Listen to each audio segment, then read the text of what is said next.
Classique 21. Men at Work. Dans ce Men at Work aujourd'hui, on accueille Julien Putman. Bonjour Julien. Bonjour. Julien, alors on va parler avec vous de Wep Win Rose, c'est comme ça qu'on dit. Hein. C'est ça, tout à fait. Et alors ça consiste en quoi ce Wep Win Rose ? Alors, l'ASBL Wep Win Rose, en fait, c'est une association qui a été fondée au début des années 90 pour permettre à des jeunes étrangers de vouloir découvrir la Belgique par sa culture, par l'enseignement, par la vie en famille d'accueil. Et donc, voilà, ça fait quand même quelques années qu'on accueille des centaines d'étudiants, plus ou moins une centaine chaque année. Et nous, on s'occupe de trouver des familles et des écoles volontaires qui permettent à ces jeunes de réaliser leurs rêves, d'apprendre le français et de retourner bilingue chez eux. D'accord, et alors ils viennent de tous les pays, ces étudiants, d'un peu partout, toutes les cultures ?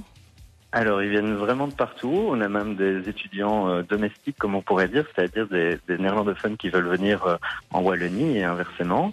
On a l'Amérique du Sud, on a l'Australie, on a les États-Unis, le Canada.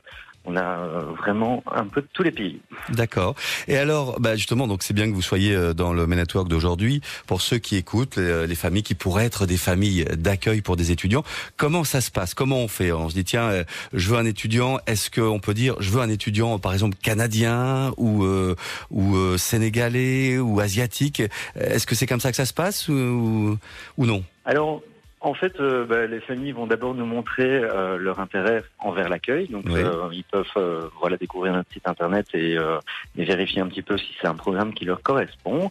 Et puis ensuite, sur notre site internet, on va avoir les mini-profils des étudiants, évidemment sans donner leur identité, sans donner trop de détails, mais tout en donnant quand même un aperçu de qui ils sont et des passions qu'ils ont, pour pouvoir voir si une famille est intéressée par le profil d'un étudiant ou d'un autre.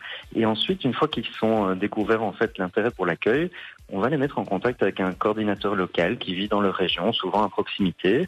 Ils vont se rencontrer, le programme va être expliqué en détail et le coordinateur va visiter la maison, voir si la maison convient à l'environnement idéal en fait de l'accueil d'un étudiant étranger.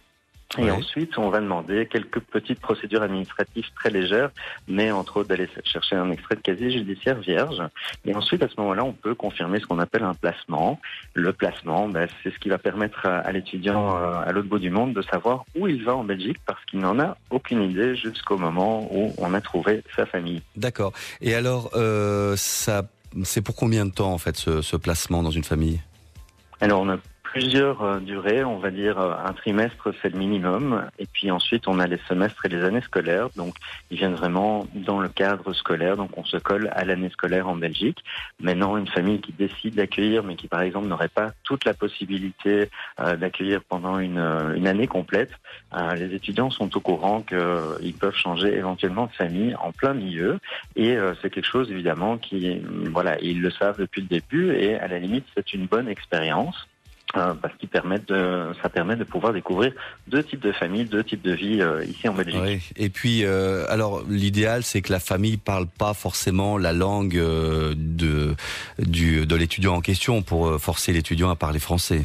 Voilà, c'est ça. C'est un programme d'immersion totale. Donc, évidemment, si la famille parle la langue de l'étudiant, on va demander à la famille peut-être de choisir un étudiant d'une autre nationalité pour pouvoir justement permettre cette immersion totale. D'accord. Ok. On va renvoyer tout le monde vers votre site puisqu'on va mettre vos coordonnées sur classique21.be. Est-ce que c'est vous, Julien, qui avez fait la programmation qu'on va écouter jusqu'à 10h ? Alors, ce sont mes collègues qui l'ont fait, donc je vais la découvrir en même temps que vous, et j'espère qu'ils ont les mêmes goûts que moi. Oui, alors ils ont fait une super programme. Vous faisiez quoi ? Vous faisiez la sieste pendant ce temps-là ? Non, je les ai laissés, responsables de la programmation. Ils ont fait une bonne programmation. Vous les félicitez de notre part. Il y aura Genesis, Pink Floyd, les Red Hot Chili Peppers, les Cranberries, bref, que du bon. Merci d'être passé par chez nous, Julien. Merci à vous, en tout cas. Et puis bonne journée. Bonne journée, au revoir. Men at Work.